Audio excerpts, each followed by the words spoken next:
왜냐면 현실에서 내가 좀 더 행복하고 창의적으로 살고, 왜냐면 나의 삶도 창의적으로 살면 재밌어요. 그렇지 않습니까? 저분이 회사 갔다 와서 그 전에 아까 이름도 평범한 존 데이비스, 절대 잊을 수가 없어요. 존 데이비스가 갔다 와서 시민활동으로 한번 해볼까? 재밌겠는데? 2만 불 땄어요. 얼마나 재밌었을까요? 아싸! 2천만 원 보너스가 생긴 거예요. 근데 이런 일상이 우리를 행복하게 해요. 창의력은 우리를 행복하게 해야 되는 거예요. 사실은. 무슨 막 어떤 막 너무 막 이런 막 해가지고 막 연구원들이 막 이런 능력이 아니라. 좋습니다. 그러면 얘기를 좀 이어가 볼까요? 판단과 의사결정 능력. 여기서도 중요한 포인트만 보겠습니다. 특정 상황이나 문제에 대한 비용과 이익을 분석해서 가장 합리적인 판단과 결정을 내리는 능력. 이 옛날에는요, 이 능력은 인재에게 필요한 능력이 아니라 오너나 CEO에게만 필요한 능력이었어요. 그쵸? 우리는 판단하면 안 돼요. 그래서 어떤 시스템이 있어요? 결제가 있는 거예요, 다. 내가 뭘 하려고 그러면 판단은, 기획은 나의 목, 판단은 누구의 목? 부장님의 목, 이사님의 목, 회장님의 목. 평균이 올라가는 거죠, 층층 시야로. 근데 이제는 뭐냐면, 이 결정을 실행자가 내리라고 하는 거예요. 능동적인 인재가 되라는 거예요. 수동적으로 뭔가를 던져놓고 따르겠습니다가 아니라 끝까지 싸우고 관철하고 이 판단을 실행해보고, 이런 능력이 중요하다는 겁니다. 그리고요, 서비스 지향성 볼까요? 되게 어려운 말이에요. 남을 돕기 위해 적극적으로 방법을 모색하는 능력. 개인주의나 이기주의를 넘어 타인에 대한 배려와 봉사정신을 바탕으로 주어진 일에 확실한 목표의식을 가지고 적극적으로 추진하는 역량이라고 정의돼 있어요. 근데 여러분, 회사에서 진짜 이런 능력이 필요할까요? 어떻게 생각하세요? 필요해요? 옛날에는 회사에서 이런 능력을 발휘하면 그거 집에 가서 해. 그거 교회 가서 해. 이렇게 얘기했어요. 우리 회사는 뭐 하는 거야? 돈을 벌기 위한 거야. 그거는 그죠? 교회 가서나 네가 개인적인 시간에 해야 될 거지 회사에서 이 일을 할 게 아니라고 판단되어졌던 것 중에 하나예요. 근데 지금은 이 능력이 너무너무 중요한 능력이 되었습니다. 그 사례를 제가 보여드릴게요.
이게 유니버설 디자인이라는 개념이에요. 어떤 건지 감이 오시죠? 이 유니버설 디자인이라는 게 사실은 어디서 출발했냐면 패트리샤 무어라는 26살의 젊은 디자이너가 있었어요. 이 사람이 코카콜라 병을 만든 것으로 유명한 굉장한 그 광고회사에 입사하게 됩니다. 그 회사의 유일한 여성 디자이너였어요. 잘 나가는 회사에. 장래가 촉망되는.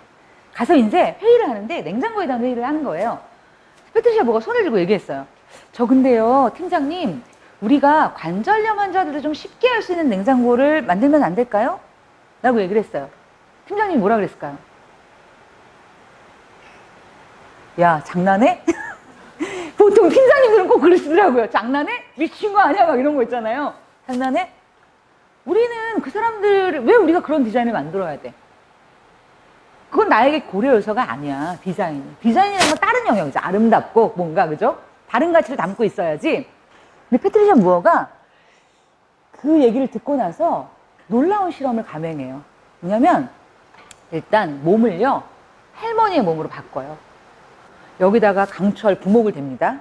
왜냐면 관절이 안 움직여야 되니까. 귀에다 솜을 넣어요. 왜? 안 들려야 되니까. 눈에는 뿌연 안경을 써요. 왜? 안 보여야 되니까. 배도 막 동여매요. 왜? 허리가 굽어야 되니까. 이렇게 해서 실제 노인의 몸으로 3년을 살아요. 장난 아니죠. 이게 바로 공감의 극대화예요. 공감, 이거 뭐냐면 그냥 내 상황이야. 공감 정도가 아니라 3년을 그렇게 살았는 내 상황인 거죠. 이렇게 살다 보니까 뭐가 제일 힘들었어요? 버스 타는 게 너무 어려워요. 뭐가 제일 힘들었어요? 횡단보도가 너무 무서워요. 그렇죠? 그리고 문을 열 수가 없어요. 뭘 들 수가 없어요. 그죠? 사실 이 패트리샤 무어의 이 실험 이후에 유니버설 디자인이라는 개념이 나왔어요. 유니버설 디자인은 딴 게 아니라 우리가 되게 편한 것 같지만 사실은 뭐냐면 진짜 육체 건강한 사람들만 쓸 수 있어요. 유니버설 디자인의 대표적인 상품이 뭐냐면요. 뭐죠? 여행 가방이에요. 여행 가방 전에 여행 가방은 어떤 거였냐면 그야말로 여행 가방이었어요. 짐꾼을 따로 둘 수 있는 부자가 아니면 내가 힘이 세야 돼요. 그렇지 않으면 그걸 두고 여행을 갈 수가 없죠. 근데 누구나 3살, 요새는 어때요? 5살 애도 끌어요. 그렇지 않습니까? 엄마가 해준다 그러면 뗐지? 내가 할 거야! 막 이러면서 이제 지가 끌고 가잖아요. 3살 어린이부터 85세 노인까지가 누구나 그 물건을 쓸 수 있도록 만드는 게 바로 보편 디자인, 유니버설 디자인이에요. 이 유니버설 디자인이라는 개념이 출현하고 난 다음에 미국에서 장애인법이 만들어졌어요. 이게 하나의 디자인이 하나만으로 끝나는 게 아니라 세상을 바꾸고 우리에게 새로운 세상을 달라지게 만들어요. 장애인이 버스를 탈 수 있게 세상이 바뀌었어요.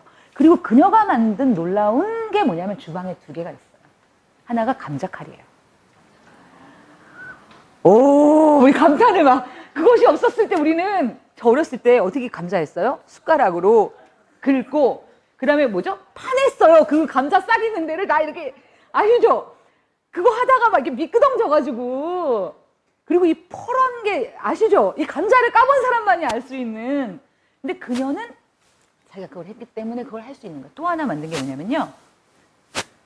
냄비에 고무 손잡이. 그것도 패트리샤 무어의 작품이에요. 왜 당신은 이런 일을 했어요?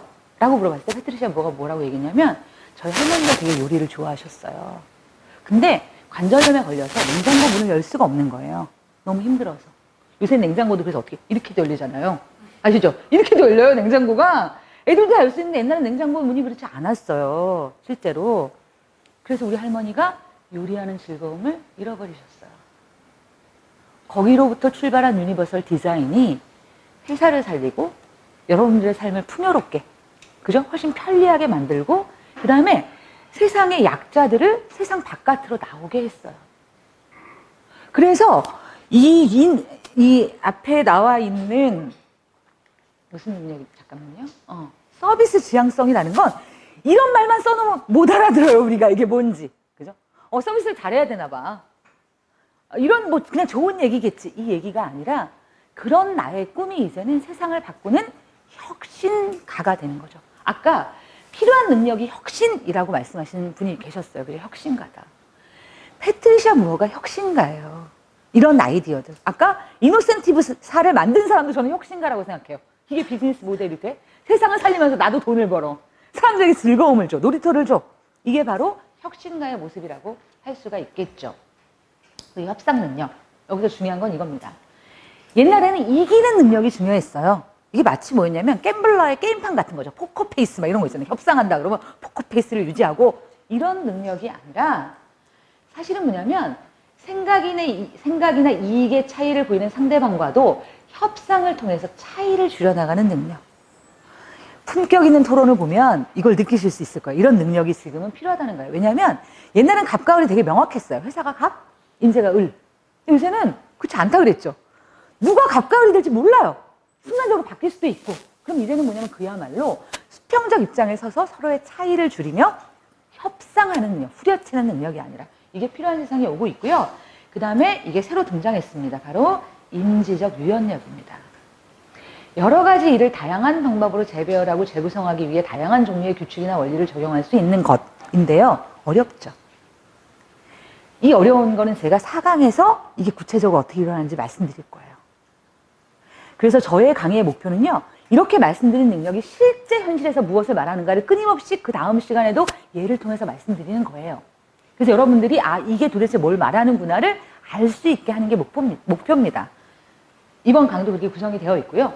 결국 어떤 역량을 원하냐면요. 이렇게 나눠져요. 이렇게. 우리가 되게 많은 것 같지만 인지적 능력과 사회적 기술이 필요한 거예요. 인지적 능력은 근데 옛날처럼 여기 인지적 능력은 우리가 아는 인지랑 굉장히 달라요. 여러분 학교에서 이 인지 능력 배우고 있나요? 여러분 책 중에 제가 가장 충격적으로 읽었던 책 중에 하나가 뭐냐면 책 제목이 정확하게 기억은 안 나는데 서울대에서는 누가 A+를 받는가 이런 제목의 책이 있어요. 제가 제목에 훅 해가지고 사서 봤잖아요. 저는 이런 거 너무 관심 있으니까. 결론은 뭐냐면 교수의 강의를 통째로 녹음하고 그것을 녹취한 다음에 한 글자도 빠짐없이 외우는 인간이 서울대에서 A+를 받는다. 외국에 가면 이런 애들은 못 견딘다. 그죠? 외국 애들이 한국에 서울대 좋은 데라고 왔으면 Are you crazy? 이런 거죠. 미친 거 아니야? 이게 도대체 뭐 하는 짓이야? 실제로 우리 지금 교육이 여전히 암기식 교육. 그죠? 그 다음에 표준화된 시험을 치고 1, 2, 3, 4, 5번에 정답을 찍는 교육에서 한치도 벗어나지 못하고 있어요. 이거는 정말 한치도 벗어나지 못하고 있다는 말은 사실이 아닙니다. 정정할게요. 벗어나려고 노력하고 있으나 굉장히 많은 한계를 가지고 있고요. 더 많은 노력이 필요한 시점입니다. 근데 여기서 말하는 인지적 능력은 그런 능력이 아니라는 거예요. 그거는 그런 지식들은 다 어디에 있어요? 인터넷에 있고요. 우리 모바일에 들어있다는 거예요. 그러면 우리는 뭐냐? 그것을 바탕으로 걔들 어때요? 논리적으로 아는 것과 모르는 것을 구분하고 동의할 수 있는 것과 동의할 수 없는 것을 구분해서 왜 동의할 수 없는지 이유를 찾아내고 걔네들을 논리적으로 배열하면 나의 새로운 이론이 되는 능력. 그죠? 비판적 사고 능력과 내가 배운 것들을 그냥 배운 데서 끝나는 게 아니라 즐거움을 가지고 다른 문제를 풀 때 그걸 써보는 거예요. 그런 과정을 통해서 새로운 발상, 새로운 과정에 대한 경험, 그죠? 그 새로운 결과를 내보는 경험, 이거 자체인 창의력. 그 다음에 이런 것들의 종합판이라고 할 수 있는 인지적 유연력. 유연력이란 뭐냐면 유연성이 뭐예요? 이런 거죠. 잘 휘고 어디든 가서도 적용을 잘하는 거죠. 내가 배운 지식이라고 하는 거를 딱 요 안에서 이게 전문가적 틀이고 툴이에요. 요렇게만 해야 돼요. 근데 그게 아니라 지금 뭐냐면 요렇게만이 아니라 다른 방식으로 생각하고 다른 결론을 대입해보고 오히려 이 과정을 섞어보고 이러한 능력이 필요하다는 거예요. 이제는 인지라고 하더라도. 그래서 지금 우리가 배우는 인지만이 아니라 우리 아이가 이것을 바탕으로 어떤 능력을 키워야 되는가. 그리고 예전에 우리는 이거를요 중요하게 여기지 않았어요. 사회적 기술을. 그리고 사회적 기술은 어떻게 딱 표현했냐면 처세라고 표현했어요. 아시죠? 그래서 남자 어른들이 뭐 읽나요? 삼국지. 막 조조의 리더십. 막 이런 거 있잖아요. 관운장의 리더십. 그래서 막 삼국지 읽고 막, 물론 삼국지가 정말 많은 인간군상을 다루고 있고요. 실제 권력의 속성과 관련돼서 굉장히 깊은 통찰을 가지고 있어서 굉장히 저도 좋아해요. 근데 우리가 사회적 기술을 처세로만 볼 때는 굉장히 곤란해져요, 이제는. 그쵸? 그거는 되게 옛날의 마인드인 거예요. 줄을 잘 타야 되고, 그죠? 줄을 잘 잡아야 되고, 끝까지 잘 가야 되는 입장에서. 근데 지금은 그런 세상이 아니잖아요. 그러면 사회적 기술은 처세가 아니라 다른 관점으로 바라봐줘야 됩니다. 어떤 거냐면요. 이 안에 이런 것들이 들어가요. 결국은 상대방을 이해하고, 그죠? 상대방의 입장을 내가 충분히 공감할 수 있으며, 실제로는 독불장군이 아니라 어때? 함께 일을 해야 된다는 거예요. 근데 여러분 보세요. 우리 애들 다 몇 나요? 하나 아니면 둘. 그죠? 이 하나도 동료가 되기 어려워요. 터울이 있어서. 그쵸? 그럼 애들이 이런 수평적 경험을 어디 가서 할 수 있을까? 동료들과. 요새 면접을 볼 때도요. 옛날에 면접을 누가 봤냐면요. 임원들이 봤어요. 그리고 어떠냐면 인사 담당자가 봤어요. 요새 면접을 누가 보는 줄 아세요? 팀원들이 봅니다. 왜? 나랑 같이 일할 사람이니까. 나랑 같이 일할 사람인데 너무 불편스러울 것 같아. 그럼 어떻게 해요? 못 뽑는 거예요. 그쵸? 뽑을 수가 없는 거예요. 아무리 이 사람이 뛰어나도. 왜냐면 이 사람 하나를 택하고 나머지를 다 내보낼 수는 없잖아요. 그쵸? 그렇기 때문에 이제는 이런 사회적인 능력이 너무너무 필요하다는 겁니다. 우리 아이한테도 일단 공부해. 나머지는 대학 가서 안 된다는 거예요. 지금 대학에서도 어떤 게 제일 문제냐면 팀플레이를 못해요, 애들이. 그죠? 그래서 치즈 인 더 트랩 이런 드라마 봐도 서로 갈등하는 게 뭐예요? 쟤는 무임승차예요. 저 복학생은 문제가 있어요. 쟤는 결국은 말로만 하고 아무 일도 하지 않아요. 그러면서 서로 어때요? 폭탄, 융단, 폭격을 하면서 다 싸움이 나는 게 그것 때문에 나는 거예요. 근데 이제는 모두가 팀 작업을 해야 돼요. 좀 느린 사람도, 좀 엉뚱한 사람도, 좀 부족한 사람도, 그죠? 이런 사람도 다 모여서 함께 뭔가를 만들어내서 최고의 생산물을 만들어내야 되는 거죠. 그랬을 때 필요한 능력들이 정말로 중요합니다.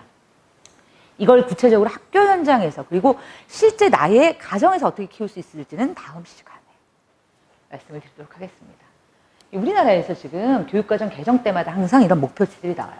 창의, 융합, 평형, 인재. 이 부분도 보시면 겹치는 부분이 많죠. 그죠? 겹치는 부분이 굉장히 많아요. 많은데 이런 것들이 결국은 이제 전체적으로 커다란 트렌드와 함께 하는 거고요. 이 부분도 다음 시간에 제가 조금 더 구체적으로 말씀을 드리도록 하겠습니다. 오늘 이거부터. 그러면 여태까지가 이제 제가 이거요. 큰 방향이에요. 그죠? 그럼 세상이 막 바뀌었어. 방향이 이렇게 바뀌었어.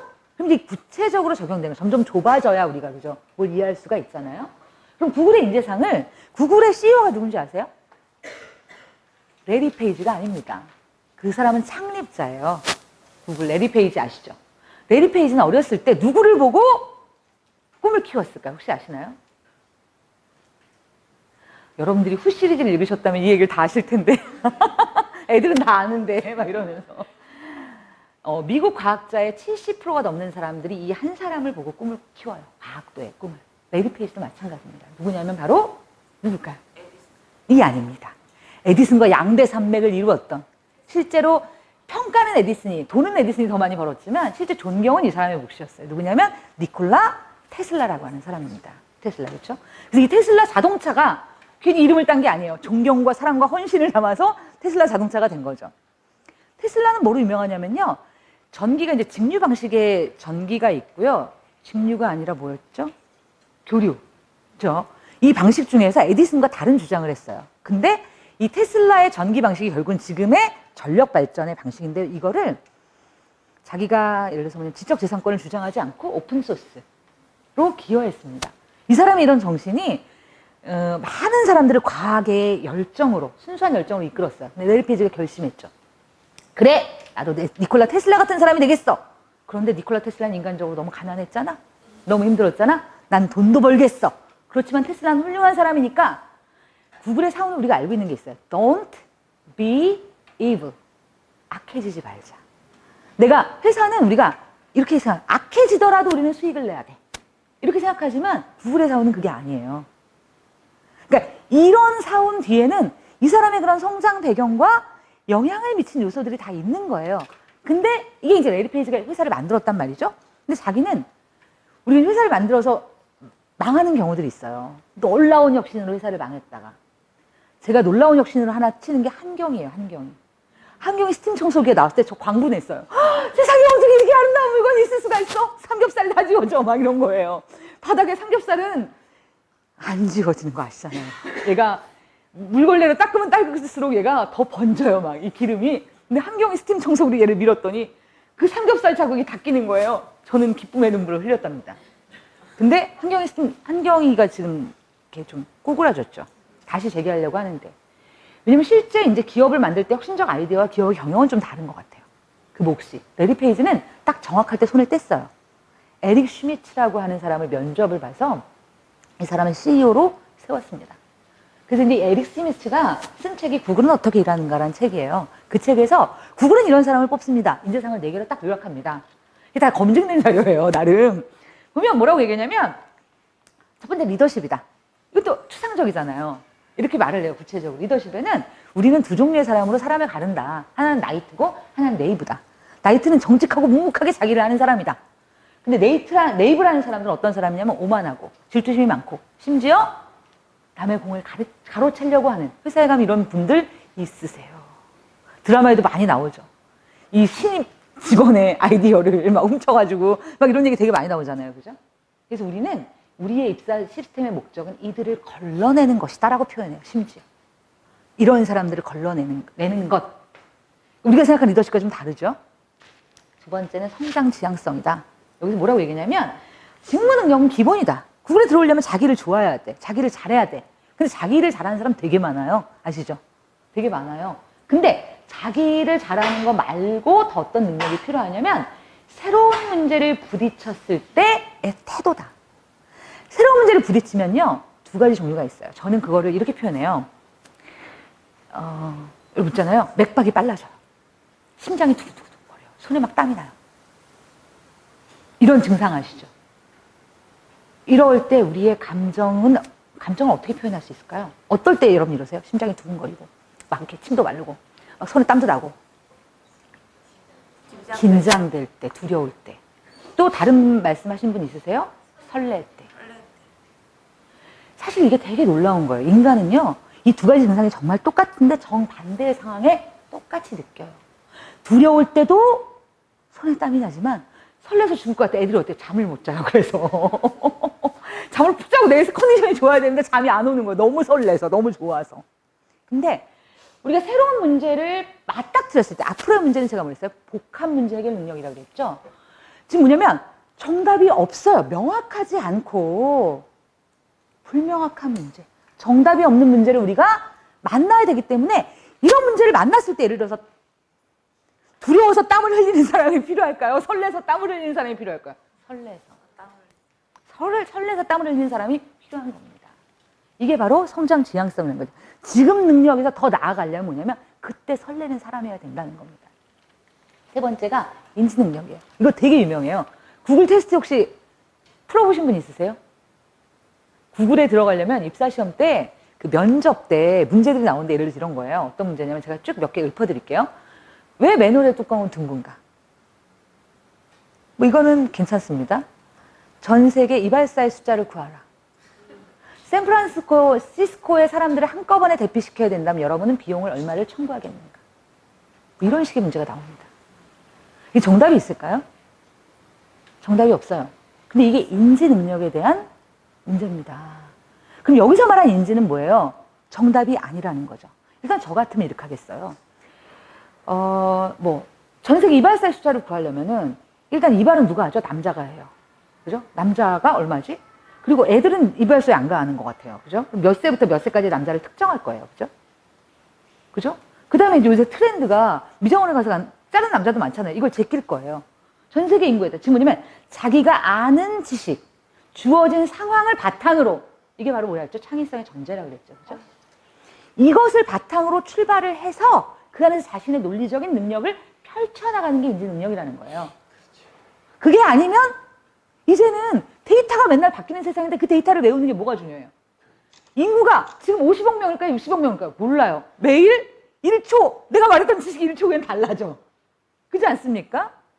이렇게 바뀌는 세상에서는 사실은 뭐냐면 그러한 외워진 지식, 완성형의 지식은 필요 없다는 얘기예요. 여러분 위키디피아로 우린 요새 지식을 검색한다 말씀드렸죠? 옛날에는 브리테니커였는데 이런 사전에서 이제는 뭐냐면 누구나 편집할 수 있는 위키가 하와이어로 빨리빨리라는 뜻이에요. 위키피디아 뭐냐면 빨리빨리 지식, 빨리빨리 사전 이런 뜻이에요. 이렇게 바뀌는 세상에서 어떻게 문제를 해결할 것인가, 우리가 어떤 인지를 키워줘야 될 것인가에 대한 수수께끼가 여기에 있다는 얘기입니다. 네 번째는요, 구글 다음이에요. 이게 제일 이해하기 어렵죠. 그렇지 않습니까? 모두들 열정을 얘기해요. 그럼 우리가 만약에 제가 홈쇼핑에서 일을 합니다. 제가 직업이 여러 개거든요. 홈쇼핑에서 일을 하는데 요새는 이제 면접을 누가 본다 그랬죠? 담당자, 직접 일하는 사람들이 같이 봐요. 쇼호스트 면접을 할 때는 쇼호스트가 들어가서 면접을 보고요. 근데 PD 면접을 할 때는 PD가 들어가서 면접을 보는 거예요. 쇼호스트 면접에 이렇게 제가 들어간 건 아니고 들어갔어요, 쇼호스트가. 다들 공통점이 다 울더라는 거예요. 제가 이 자리에 오기까지 얼마나 많은 노력을 했는지 이 자리에 쓴 것만 해도 막 한 명도 안 빼놓고 다 그것도 막 화장이 망가질 정도로 다 울더라는 거예요. 막 거의 대성통곡 수준으로. 왜 울었을까요? 자신의 열정과 절실함을 보여주기 위해서예요. 그렇죠? 그렇지 않겠습니까? 그리고 자기도 막 복받쳤을 거예요. 힘드니까. 그게 경쟁률이 엄청나잖아요. 그죠? 인기 직업이고. 여기서 말하는 열정이 그 열정일까요? 아닙니다. 우리가 보통 열정이라 그러면요. 입사, 이게 사실 오해에서 기업과 인간이 만나야 되는데 그 지점에서 우리가 해야 되는데 애들은, 이 입사자들은 어떻게 하냐면 그 열정을 있잖아요. 뼈를 갈아 넣는 거로 생각해요. 내가 뽑아주신다면 삼성에 뼈를 갈아 넣어서. 뼈를 갈아 넣으면 안 되죠. 뼈를 갈아 넣으면 안 됩니다. 그죠? 그리고 그런 사람을 뽑지 않아요. 요즘. 왜냐면 내 뼈를 갈아 넣을 곳이 아니라고 판단되는 순간 누구보다 빨리 배에서 내립니다. 그런 사람들은. 그렇지 않겠어요? 똑같은 거예요. 그래서 여기서 말하는 열정이 중요한데요. 이 열정은 뭐냐면요. 덕후를 말해요. 덕후. 온갖 덕후를 뽑아요. 심지어 여기서 뽑은 덕후 중에 제일 제가 너무 재밌었던 덕후는 뭐냐면 산스크리트어 아시죠? 인도의 고대 문자예요. 이 덕후를 뽑았어요. 아니, 그리고 이제 이 덕후라는 게 뭐냐면 나의 직무와 관련된 덕후만을 뽑진 않아요. 나의 직무와 관련이 없어도 이 덕후는 플러스 점수를 받습니다. 왜냐하면 이 덕후라는 게 이런 거예요.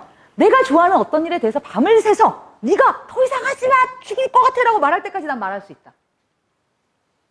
그러면 그 분야에 대해서 어떤 걸 물어도 대답할 수 있다. 그렇죠? 그리고 그것을 어떠냐면 알아듣게 얘기할 수 있다. 상대방. 이게 덕후예요. 덕후의 3요소거든요, 이게. 이게 되는 친구들은 뭐냐면 앞으로 어떤 문제가 다가올지 모른다 그랬잖아요. 새로운 문제를 만났을 때 너희의 그 능력이 빛을 발할 거라는 거예요. 너희가 그냥 구글에 뼈를 갈아넣겠다 이렇게 말하지 마. 그게 아니라는 걸 내가 알고 있어. 근데 너의 열정은 뭐냐면 네가 그 정도의 열정을 가진 친구라면 너는 우리의 새로운 사업에서도 우리의 새로운 비즈니스에도 그걸 발휘할 수 있어. 그리고 우리가 그걸 서포트 해줄게라고 말하는 거예요. 그죠? 그러면 실제 어떻게 인재를 뽑는가? 이게 채용 담당 임원이 한 얘기예요. 실제로 인터뷰를 갔더니 출신 학교나 여기서 이 말이 제일 재밌어요. 성적 같은 외형적 지표로 사람을 뽑는 것은 뭐다? 게으른 거다. 나의 임무를 다하지 않는 거다라는 거예요. 지금. 그래서 이런 지원자를 뽑기 위해서 우리는 어떻게 한다? 노력한다. 노력은 인재만 하는 게 아니라 회사도 어떻다 그랬죠? 노력을 하고 있습니다. 그래서 지금은 새로운 기준으로 평가 수단을 삼고 있어요. 바로 뭐냐면 이게 스펙입니다. 여러분들이 아는 스펙은 이거예요. 토익 900점. 그렇지 않습니까? 아니면 무슨 기사 자격증 2급. 응? 이런 것만이 기준이라고 생각하지만 이제는 그 기준이 뭐냐면요. 내가 했던 업무 샘플. 그다음에 레주메라고 하죠. 자기소개서. 동료와 관리자의 평가 중요합니다. 정말 중요합니다. 실제 일을 해봤던 과정. 요새는 경력직 더 많이 뽑는 거 아시죠? 실제로. 신입 별로 안 뽑아요. 왜냐면 검증되지 않았으니까. 돈이 싸도 이거보다는 검증된 인재를 데려와서 그 돈을 지불하겠다는 거예요. 회사들이 다. 그렇기 때문에 이게 되게 중요합니다. 성적과 자격증도 참고사항이 되죠. 웹에 공유한 자료들. 이런 것들이 다 실제로 뭐냐면은 스펙이 돼요. 그래서 실제 여기 이제 디자인 부분에 지원했던 어떤 사람의 얘기를 들어보면요. 이 서류를 내는 과정이 사실은 이분은 거의 생략이 됐어요. 왜냐하면 구글에서 먼저 연락이 온 거예요. 구글은 우리가 입사 지원서를 내기도 하지만 나에게 입사 지원이 오기도 해요. 내가 어느 날 이분은 실제로 대기업에 한 번도 다닌 적이 없는 국내에서. 그냥 이렇게 외주로, 그쵸? 작은 회사를 전전하고 보통 프리랜서로 일하잖아요. 이런 디자이너들이. 그래서 디자인을 하고 있는데 어느 날 페이스북 메시지로 띵동 뭐가 날라온 거예요. 처음엔 장난하는 줄 알았어요. 구글 사칭 이런 거 있잖아요. 구글 사칭. 그래서 보이스피싱도 아니고 구글 사칭해서 나는 너의 작품을 너 뭐뭐를 굉장히 주의 깊게 봤다. 너를 뽑고 싶다. 일단 만나서 그러니까 일단 한번 얘기를 해보고 싶다. 처음엔 농담인 줄 알았겠죠. 계속 읽어본 거예요. 맞나 아닌가 맞나 아닌가? 이런 사람 주변에 있나? 거의 없는 것 같은데 이게 뭐지? 그래서 전화 통화를 하게 됩니다. 간단하게 여러 가지 인적 사항이라든가 물어봐요. 전화 인터뷰를 했습니다. 그리고 난 다음에 실기 면접을 봤어요. 실기 면접부터 이 현장 인터뷰까지는 어디 가서 하냐면 구글 본사로 갔는데 당연히 비행기표와 호텔은 구글 제공입니다. 인재를 뽑는데 이 사람이 떨어지든 붙든 그건 기본인 거잖아요. 그렇죠?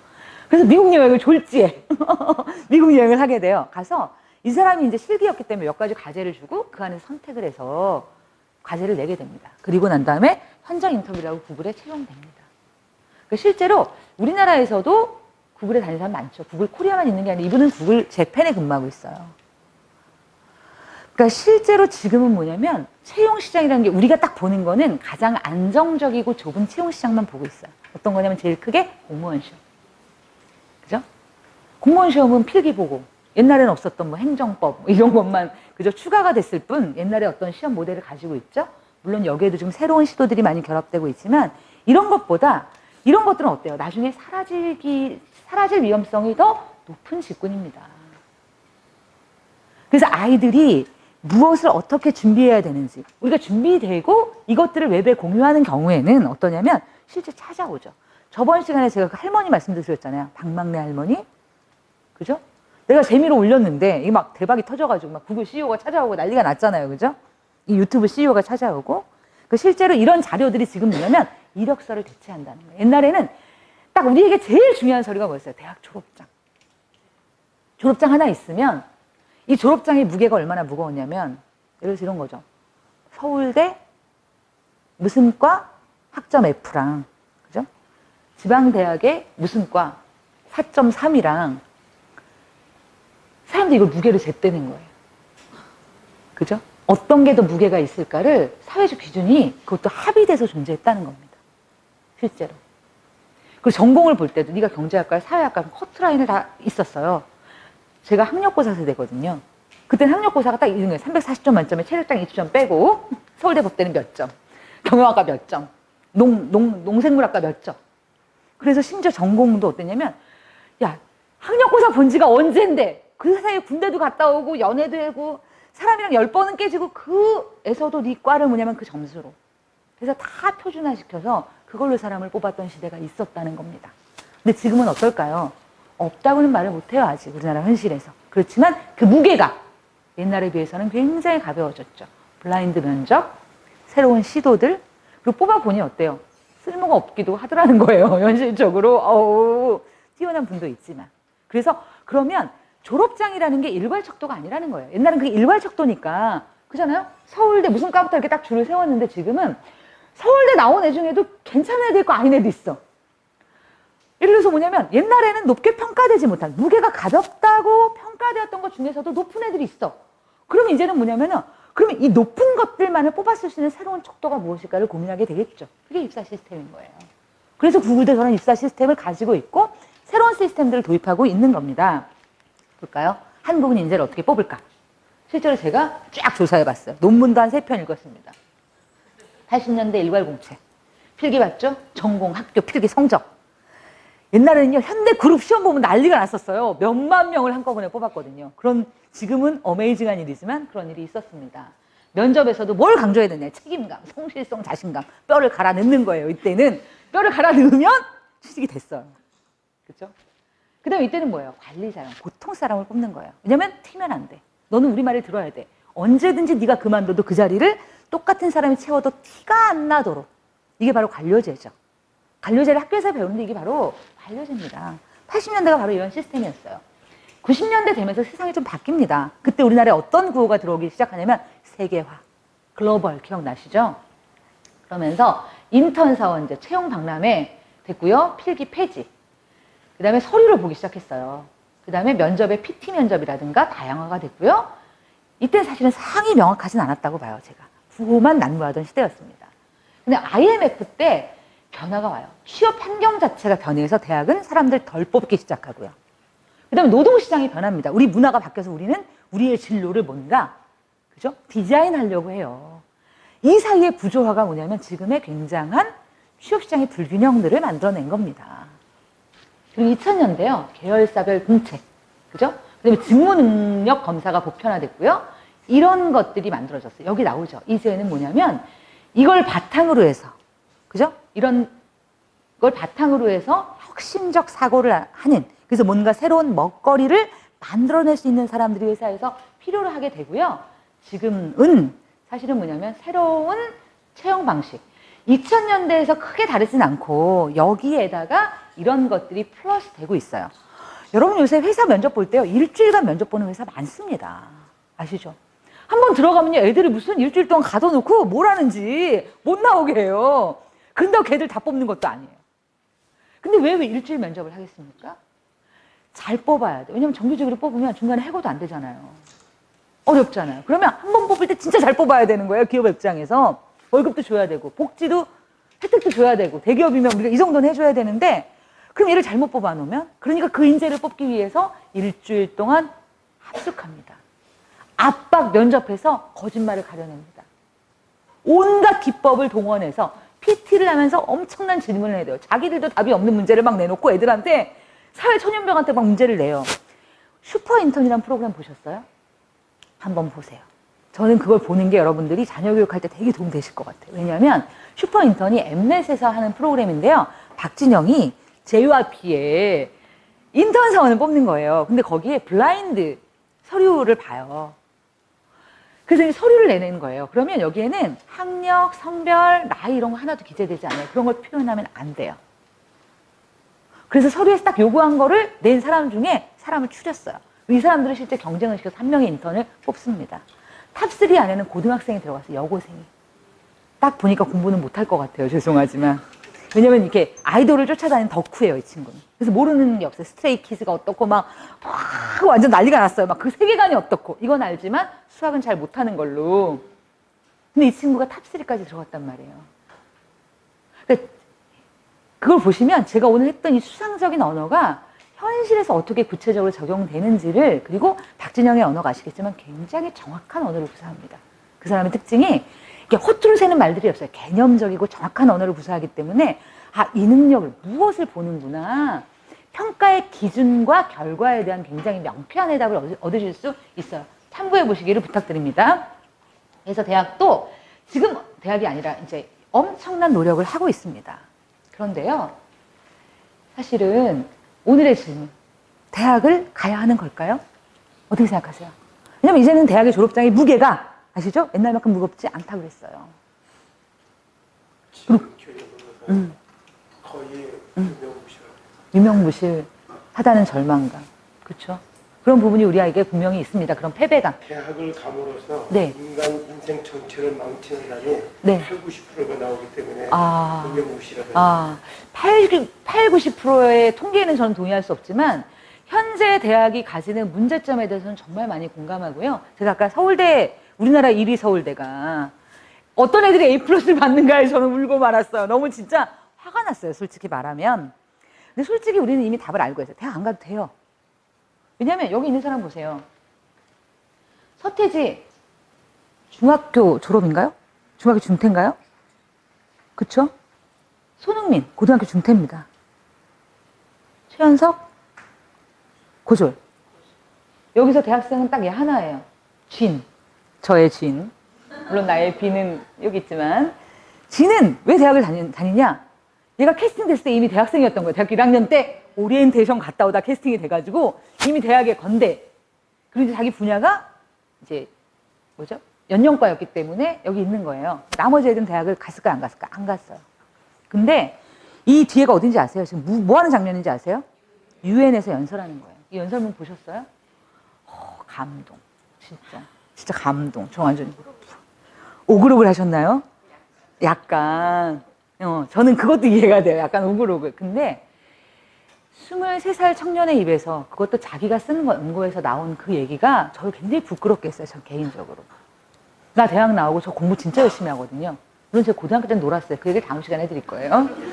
고등학교 때는 진짜 공부를 안 했는데 저는 공부를 몇 살 때부터 했냐면 먹고 살기 위한 공부는 30살 때부터 했고요. 정말 진짜 공부는 40살 때부터 했어요. 10년 공부했어요. 지금은 정말 스스로 나 공부 되게 열심히 하라고 말할 수 있어요. 근데 이렇게 내가 공부를 열심히 하고 나 나름대로 되게 성실하게 살아온 나를 부끄럽게 만든 거예요. 저 친구의 통찰과 시선과 태도가. 대학 안 나와도 되네. 저 정도 살 거면. 근데 우리 엄마들도 근데 이게 허상이라는 걸 또 알아요. 뭐죠? 이분들 다 뭐 하는 분들이에요? 연예인, 스포츠 스타, 지금 뭐냐면 피지컬로 일단 확실한 재능이 있는 사람이에요. 우리 애가 양궁 잘하면 나도 대학 고민 안 해. 그렇지 않아요? 우리 애가 축구 잘하면 뭐하러 고민해? 손흥민 만들지. 저희 조카가 야구를 하거든요. 야구를 하려면 초등학교 5학년 때는 결판이 나야 되는데 그래서 지금 열심히 보약을 먹이고 살을 찌우고 있어요. 그렇지 않으면 이게 안 되거든요. 타격이랑 이게 힘이 있어야 되니까. 지금 뭐냐면은 어렸을 때부터 어떤 확실한 지금의 재능이 있으면 고민을 안 해요. 그럼 고민은 누가 하죠? 이런 게 안 보이는 경우. 그렇죠. 안 보여. 우리 애가 막 이렇게 무용을 시켜봤는데 뻣뻣하게 그지가 없어. 그죠? 뭘 시켰는데 안 돼 그러면 뭘 모르니까 그럼 공부나 해. 어떻게든 되겠지. 이게 우리 현실적인 고민들인 거죠. 그렇죠? 이게 있으면 지금은 아예 그러니까 세상이 달라진 거예요. 이것 또한. 옛날에는 야 똑같이 배우가 많아도 김태희 봐. 서울대를 나왔으니까 프리미엄이 붙는 거야.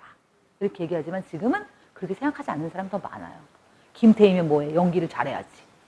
이렇게 얘기하잖아요. 그러니까 우리의 생각도 바뀌고 있는 거예요. 옛날에는 서울대를 나온 아우라가 그녀의 다른 모든 부분에 서울대를 나왔으면 뭐 연기보다 야 일단 되잖아. 이게 엄청났지만 지금은 그것보다는 그죠? 다른 본질에 우리가 훨씬 더 주목하고 있어요. 드라마 이제 아이돌 내보내지 마. 진짜 연기 잘하는 배우들이 한 뭐 슬기로운 감방생활 이런 드라마들 봐봐. 이런 드라마 좀 만들어 제발. 이렇게 우리가 압력을 가하고 있잖아요. 우리의 소비가 달라지고 있잖아요. 그죠? 그런데요. 이렇게 한번 생각해 봅시다. 우리는 여전히 대학이 고민이에요. 그죠? 그럼 대학도 우리가 아까 그랬죠? 회사도 노력을 한다. 인재를 만나려고. 그리고 우리는 노력을 해야 되는데 어떻게 할지 잘 몰라요. 그럼 어디가 노력을 해야 되냐면 대학이 노력을 해야 돼요. 현실적으로 그렇지 않습니까? 대학이 노력을 해서 그런 인재들을 키워내야 돼요. 왜? 등록금이 너무 비싸잖아요. 그 정도도 안 하기에는. 우리나라 등록금 정말 살인적이지 않습니까? 제가 처음에 대학을 들어갔을 때요. 저희 학교가 우리나라에서 제일 등록금이 비싼 대학이었어요. 공식적으로다가. 근데 제가 입학금을 포함해서 100만 원을 냈어요. 입학금을 포함해서. 입학금을 빼고는 등록금이 68만 원 정도였던 걸로 기억해요. 그때 서울대 등록금이 30몇만 원이었습니다. 지금 등록금이 어떤가요? 장난 아니죠. 그죠? 대학도 이제는 2018년에요. 드디어 고3 인구보다요. 대학의 정원수가 더 많아요. 그 기점이 2018년이에요. 작년. 그래서 지금 대학들이 어떻게 돼요? 다 폐교되고 있잖아요. 평가해가지고. 세상이 바뀌고 있어요. 그래서 대학도 어떠냐면 노력을 하고 있습니다. 그 노력을 하는 대학들을 제가 찾아봤어요. 제가 찾아본 건 아니고 다른 분이 열심히 찾은 거를 제가 어떻게 제가 직접 가서 인터뷰할 수는 없잖아요. 그렇죠? 저는 공부하는 사람이니까. 그래서 이제 요걸 먼저 보고 그 자료를 보여드릴게요. 이 대학만이 아니라 또 다른 노력이 있습니다. 무크라고 들어보셨나요? 무크가 뭐냐면요. 이거예요. 온라인으로 공개된 수업을 하는 코스입니다. 근데 여기에요. 이 무크라는 시스템에 전 세계 대학들이 들어와 있어요.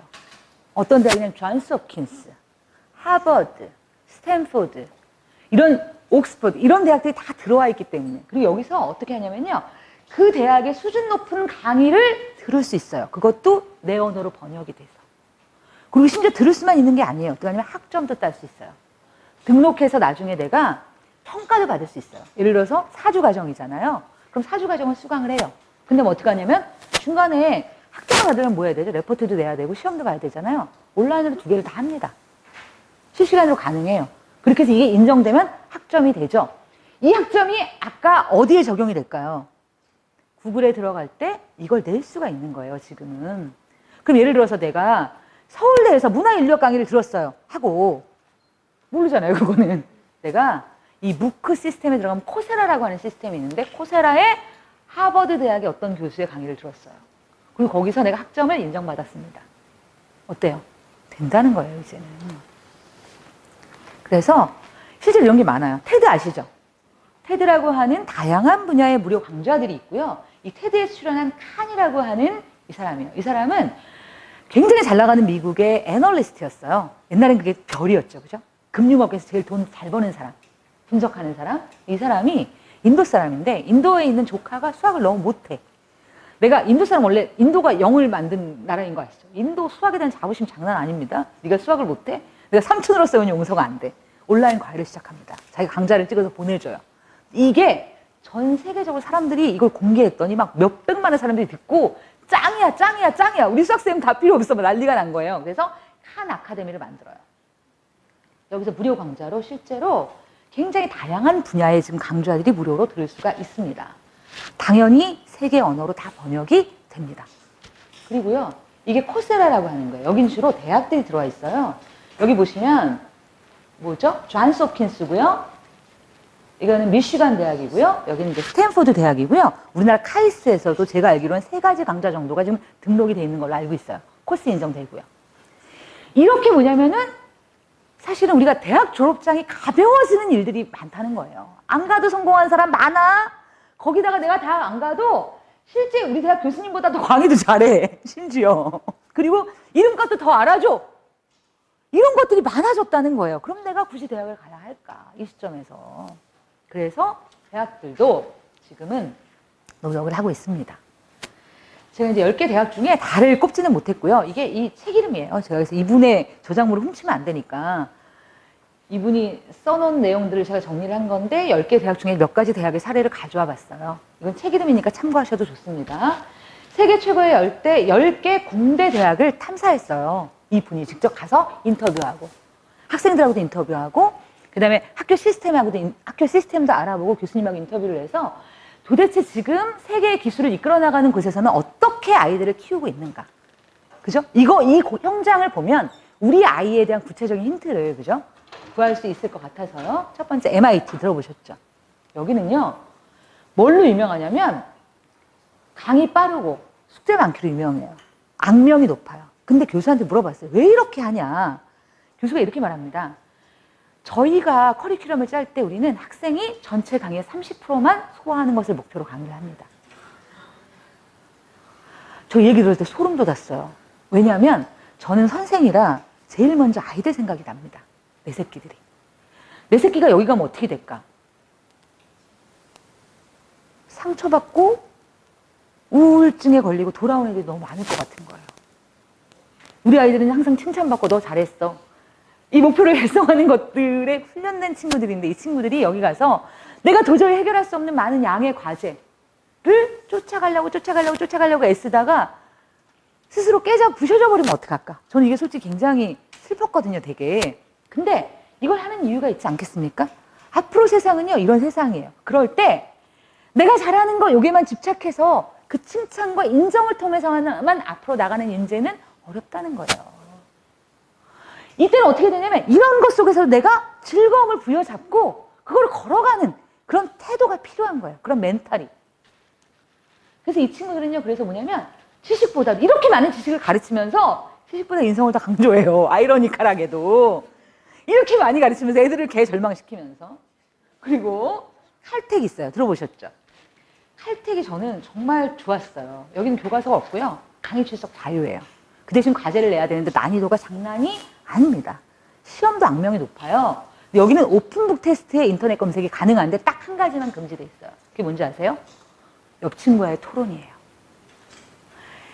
이게 실제 답이 어디서 나오는가를 가장 정확하게 표현해주고 있다고 생각하고요. 더 놀라운 게 1학년은 무조건 학교 옆이 집이라도 여기서 살아야 돼요. 왜 그럴까요? 이게 바로 팀플입니다. 여러분들이 살아가야 될 세상은 다 미국 애들 어때요? 어렸을 때부터 혼자 침대에 누워서 자고 혼자 방 쓰고 이거 우리나라도 마찬가지입니다. 근데 이제는요. 같은 동료 선후배들과 함께 뭐 해야 돼요? 협업해야 돼요. 그러려면 대학교 1학년 기숙사 다 원룸 아닙니다. 우리 기숙사 가도 4인 1실, 2인 1실이잖아요. 남들과 같이 방을 쓰면서 지지고 볶고 싸워도 보고 그 안에서 현실에서 일상에서 부딪히는 습관 때문에 싸워도 보고 그러면서도 얼굴 붉히지 않고 같이 살기도 해야 되고 같이 사니까. 이런 것들을 훈련하지 않은 엔지니어는 곤란하다는 거예요. 엔지니어에게도. 독불장군 천재가 아니라. 그리고요. 저는 개인적으로 칼텍 되게 좋아하는데 과학적 글쓰기 강좌를 필수로 들어야 돼요. 내가 과학을 하는데 내 언어를 못 알아들어 상대방이. 설득이 안 돼. 그럼 어때? 이거 팔 수도 없어요, 이제는. 왜냐면 스티브 잡스가요. 기술은 스티브 잡스보다 세르게이 브린이 훨씬 좋았다 그래요. 근데 세르게이 브린한테 없는 건 뭐? 화려한 언변과 탁월한 프리젠테이션 능력. 사실 이것도 뭐냐면 진가를 전달을 해야 될 거 아닙니까? 그래서 과학적 글쓰기가 필수예요. 그리고 30개가 필수예요. 졸업하기 전까지. 그중에 10개 이상이 인문학입니다. 그래서 우리가 무엇을 아이들한테 가르쳐 줘야 되는가를 저는 칼텍에서 굉장히 많이 받았어요. 이런 게 좀 도움이 되시리라고 믿습니다. 찌리 연방공대는요, 교수하고 학생의 수평적 문화예요. 얘의 모토는 언제든지 교수하고 싸워라. 교수하고 싸울 수 있어야 그 정도의 집착력과 신념을 가져야지 실제로 학문을 돌파할 수 있다는 거예요. 그래서 이 쭈리 공대를 졸업하고 서울대 교수를 하고 있는 버나드 에거라는 분이 서울대 공대 교수인데요. 스위스는 한국하고 달리 상위학교에 진학할 때마다 오히려 애들이 수업을 더 재밌어하고 집중도가 높아진다. 우리는 갈수록 낮아지는 특성이 있죠. 이건 좀 고민해봐야 되는 거고요. 칭화대는요. 칭화대가 중국 아시죠? 청와대는 여러 가지가 있지만 제가 주목한 건 이거예요. 질의응답 시간이 따로 있어요. 이것도 다음 시간에 제가 따로 독립해서 말씀드릴 거예요. 우리가 질문을 못하는 문화 때문에 우리가 우리 아이들의 창의성이 죽어가고 있거든요. 아까 호기심 여기서 보면 그죠? 질문 이런 얘기 나왔잖아요. 정말 중요합니다. 그리고 카이스트도 무학과 무학년 무시험을 시행하고 있고요. 카이스트는 이거 말고도 굉장히 다양한 실험을 하고 있는 중입니다. 그리고 싱가포르 국립대 같은 경우는 아예 1, 2학년 때 프로젝트를 의무 참여를 시켜요. 그러니까 우리는 1, 2학년 때 뭘 배웁니까? 개론을 배우죠. 내가 뭘 배우면은 그렇지 않습니까? 공대를 들어가면은 다 개론을 배우고요. 공학의 기본이 되는 물리학 듣고 뭐 듣고 수학 듣고 이렇게 하잖아요. 근데 얘네는 아예 기본적으로 처음부터 전공 문제를 해결해 보도록 하는 거예요. 뭘로? 팀으로. 아예 문제를 주고. 그죠? 그리고 교토대는 노벨상의 산실이라고 불립니다. 실제로 노벨상 수상자가 되게 많이 나왔어요. 여기 총장인 야마기와 주이치라고 하는 사람이 이렇게 말했어요. 정답만 암기하는 시험 위주의 공부를 한 대다수의 고교생들은 대학에 들어가면 벽에 부딪힌다. 우리는 정답이 없는 문제도 생각할 수 있는 힘을 몸에 익혀야 된다. 이게 노벨상이 일본에서 그렇게 많이 나온 이유예요. 이게 첫 번째 뭐랑 여러분 딱 떠오르세요? 아까 제가 10가지 역량 중에 복합 문제 해결 능력. 기억나시죠? 다 연결되는 얘기예요. 이제 문제는 정답이 없다. 명확하지 않다.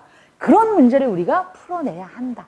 그러기 위해서는 어떤 과정을 밟아야 된다? 대학도 이렇게 노력하고 있다는 거예요. 이런 과정을 밟아야지만 그런 인재가 될 수 있다는 거야. 하늘에서 뚝 떨어지기 어렵잖아요. 그런 인재가. 그러면 대학에 가는 이유가 있다면 첫 번째. 이게 현실입니다. 적어도 우리나라에서는. 대학 졸업장은요. 근데 첫 직장을 얻는 것까지만 영향을 미칩니다. 한국에서. 옛날에는 이게 죽을 때까지였어요. 그죠? 근데 지금은 아니에요. 첫 직장에 딱 들어갔어. 영향을 미쳐. 들어갈 때는 그죠? 근데 두 번째 직장보다는 어때요? 이거보다 평판이 훨씬 큽니다. 현실적으로. 평판이 훨씬 커요. 실제 내가 어떻게 일을 했는지, 나의 직무 능력이 어떻고 사회적 스킬이 어떤지를 더 높게 평가받고요. 그리고 첫 직장에서도 이 무게가 점점 어떻게 되고 있다고요? 낮아지고 있다는 겁니다. 그럼 우리가 옛날처럼 이 종이 한 장, 서울대 졸업장 딱! 이것 때문에 대학을 가기엔 리스크가 너무 크다는 거예요. 그럼 뭘까? 대학은요, 앞에서 보셨죠? 저는 이렇게 생각합니다. 대학에는요, 내가 세상에서 여러분들이 지금 아이들의 성장 과정에서 만날 수 없는 사람들을 만날 수밖에 없어요. 어떤 사람이냐면요, 나보다 20년, 10년, 30년 앞서서 내가 너무나 좋아하고 하고 싶었던 이 일들을 걸어오고 지금도 걸어가는 사람이 있어요. 이분이 누굽니까? 교수예요. 그리고 나보다 딱 3년 앞서서 조금 안다고 그러면서 나한테 막 주름 잡고 야 그건 아니고 막 이러면서 나보다 3년 앞서서 마음이 두근거려서 여기에 들어왔던 나와 같은 길을 걸어가는 선배가 있어요. 나보다 1년 늦게 이 길을 가려고 결심했던 나와 비슷한 관심사를 공유하는 친구가 있어요. 이런 공간이 한국에 있나요? 그런 공간을 찾으려고 영재고를 가는 거예요, 애들이. 그런 공간을 찾으려고. 그게 얼마나 잘 되는지와는 상관없이. 그렇지 않습니까? 그 경험을 하려고. 그 경험은 영재고를 못 가도 대학에 가면 그 경험을 할 수 있는 공간이 대학입니다. 그들과 그러면서 어떤 걸 익히죠? 학문이라는 게 인지라는 게 그잖아요. 배워진 지식 교과서는 책 3권 읽으면 다요. 뭐하러 그걸 책을 그렇지 않습니까? 강의를. 근데 그 안에서 상호작용이 일어납니다. 지금도 어때요? 우리 상호작용 하면서 수업하고 있잖아요. 제가 이거를 여러분들한테 들들이 그냥 10가지 능력 쓰세요. 여러분들 기억에 남을까요? 안 남는다는 거예요. 문제 제기가 될까요? 안 된다는 거예요. 근데 제가 질문을 던지잖아요. 여러분 비판이 뭐예요? 창의력이 뭐예요? 이게 뭐예요? 이 과정을 통해서 내 머리가 스스로 생각하고 그죠? 어떤 부분은 내가 막 찔리기도 하고, 그죠? 아, 이런 거였구나. 테팔의 사례를 들으면서 이제 이게 아닐까? 또 다른 사례를 메모하신 분들도 있을 거예요. 창의력이 내가 옛날에 들었던 어떤 얘기가 이건 것 같아. 막 이러면서 메모도 하시고. 이 과정을 통해서 우리의 종합적 인지가 상승하는 거예요. 그냥 이렇게 외워진 지식만이 아니라 그거는 딴 데서 더 잘할 수 있어요. 솔직히 학교 선생님보다 인강, 이렇게 말하면 안 되죠. 인강이 훌륭하신 선생님들이 좀 많으세요. 그죠? 인강을 찍으려면 나랑 여러 가지 이렇게 있으니까. 그리고 이제 수업 분위기도 좀 다르니까. 근데 그럼에도 불구하고 교실이 의미가 있는 이유가 있어야 되지 않을까요? 그럼요. 그러려고 학교가 있는 거잖아요.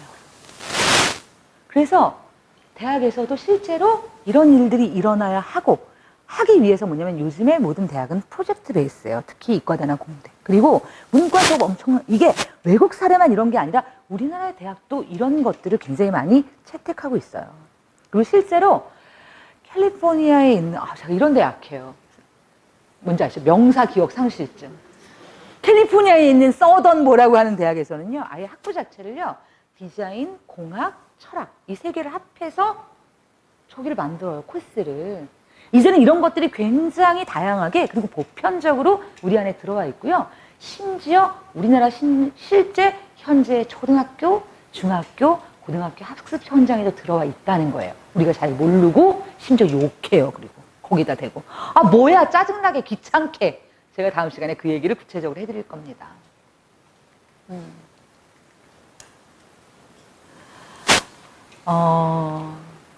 그런 것 같아요. 인간은 지적 존재라고 그러잖아요. 그 지적인 걸, 인지를 이제는 인공지능이 대신한다고 하죠. 근데 인공지능이 못하는 인지가 있대요. 그게 뭐냐면, 인간은 질문하는 존재고, 기계는 답을 하는 존재라는 겁니다. 우리가 질문은 얘네가 만들어낼 수 없어요. 얘네한테 질문을 하면요, 꼬리에 꼬리를 묻는 질문만 안 돼요. 다 듣고 난 다음에 그래서요, 이런 거 있잖아요. 근데 인간은 그걸 들으면서 창의적 질문을 할 수 있는 존재가 인간이라는 겁니다.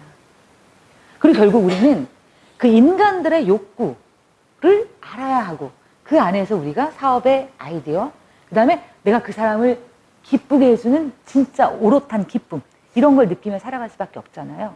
그래서 제가 생각할 때 교육은 앞으로도 굉장히 중요해지리라고 생각합니다. 근데 그 방향이 지금과는 굉장히 많이 다를 거예요. 지금은 이 복잡한 세계를 많이 익혀서, 그죠? 회사가 요구할 때 언제든지 꺼내줄 수 있는 인재를 원했어요. 그러려면 머리 암기력이 진짜 좋아야 돼요. 솔직히 해서 IQ가 되게 중요했어요. 근데 지금은요, 너무 방대해서 내가 알았던 지식이, 내가 외웠는데 그게 3일 전 거야. 어떤 거는 잘못된 책을 읽어서 2년 전 거야. 이런 지식이 필요가 없죠. 그런 지식은 검색하면 바로 나와요. 이제는 뭐냐면 내가 가진 지식을 풀 수 없는 문제를 풀 때 적용할 수 있는 그런 태도, 멘탈과 능력을 가진 사람이 필요합니다. 그래서 우리 교육이 바뀌고 있고요. 그래서 여러분들이 그걸 이해하기가 어렵기 때문에, 왜냐면 내가 그 세상을 살아보지 않아서 학교 교육에 짜증이 나는 거예요. 입시에 짜증이 나고. 왜 자꾸 내가 모르는 소리를 해? 그냥 내가 아는 걸로 그냥 시험 봐서 대학 갑시다. 우리 이렇게 얘기하잖아요. 그렇게 얘기 안 하셨어요? 공정하게 수능 시험만으로 대학 갑시다. 정시로만 갑시다. 정시로 대학 가고 싶죠. 근데 정시로 대학 나온 사람은 갈 기업이 없어요. 아무도 안 뽑아줄 거예요. 공무원 시험도 앞으로 바뀌고 있는데요, 심지어. 그래서 우리가 그런 얘기를 그렇게 쉽게 말씀하시면 안 돼요, 이제. 왜냐하면 그렇게 바뀌는 데에는 현실적이고 구체적인 이유가 있기 때문입니다. 그래서 제가 다음 시간에는 우리나라 입시, 교육 현장, 그다음에 바뀌는 입시의 흐름, 그죠? 이걸 중심으로 실제 그걸 어떻게 우리 아이한테 적용해야 되는가, 무엇을 열심히 해야 하는가, 실제로 내가 학교 생활과 학습에 있어서 그런 말씀을 구체적으로. 네, 좋습니다. 저기 사회적 능력하고 인지적 능력 향상에 네네. 도움되는, 다음 네. 시간에 뭐 얘기하시겠지만 도움되는 책이나 영상이나 프로그램이나 뭐 이런 우리 아이들한테 네네네네네. 접할 수 있게 해줄 수 있는 네. 그런 것들이 좀 이렇게 네네네. 좀 있으신지. 네네. 제가 책을 진짜 많이 읽어가지고요. 있습니다. 근데 제가 지금 여기서 급하게 좀 소개를 드리자면, 그러니까 실제 능력에 대한 거는 아까 교육이 희망이다라는 책, 류태호 교수님을 알고 있어요. 제가 이게 정확하지가 않아서 그 책을 추천해드리고 싶고요. 그다음에 창의성 부분에 대해서는 토론스상을 받은 되게 훌륭한 분이 계세요. 김경희 교수님이 쓰신 미래의 교육이라는 책이 있습니다. 이 두 책을 참고하시면 굉장히 많은 도움을 받으실 수 있을 거고요. 첫 번째 책이 뭐라고요? 교육이 희망이다. 누가 쓰신? 류태호 교수님으로 알고 있어요, 제가. 다음 시간에 제가 그 책 제목하고 요거는요, 제가 원래 5강 끝나고 나면 항상 다 드려요, 목록을. 참고 도서를. 왜냐면 중간중간 하면 또 이렇게 방해받으시잖아요. 그래서 아예 저는 이렇게 들으셨겠지만 다 출처를 밝힙니다, 웬만하면. 그리고 이게 요즘 지식의 특징이기도 해요. 제가 그걸 어떻게 다 혼자 연구를 했겠어요. 지식이란 이제는 편집하는 거거든요. 제가 배운 것들, 제가 안 것들을 어떤 방식으로 찾았는지. 그래서 이제 이런 부분들을 5강 마칠 때쯤이면 제가 정리해서 드려요. 마치 이제 책 뒤에 각주가 붙잖아요. 그것처럼 제가 참고한 자료들을 드릴 겁니다. 요 말씀하신 책은 네. 저희가 이렇게 보고 아이들한테 전달할 수 있는 건데 아이들이 이제 볼 수 있는 자료들 같은 건 없나요? 아직은 그런 부분은 많지 않아요. 들어지잖아요. 그렇기 때문에 실제 교재와 교구는 실제 그 이론이 적용됐는지를 검증하기에는 좀 더 많은 시간이 지나야 되기 때문에 제가 그런 부분을 추천해드리긴 조금 어렵고요. 아직은 이런 논의 자체가 지금은 이 연구의 단계에 조금 더 많은 게 있고요. 그런 자료들은 이제 어떻게 보면 교육청이나 실제 이제 교사 모임에서 그런 자료들이, 연구 자료들이 꽤 나옵니다. 그런 방식으로 검색을 해보시면 좋을 것 같아요. 오늘 강의를 마칠 건데 오늘 좀 도움이 되셨나요? 예, 다음 시간에도 저희가 기쁜 마음을 가지고 어렵지 않게 그러나 치열하게 만나 뵙도록 하겠습니다. 감사합니다. 네.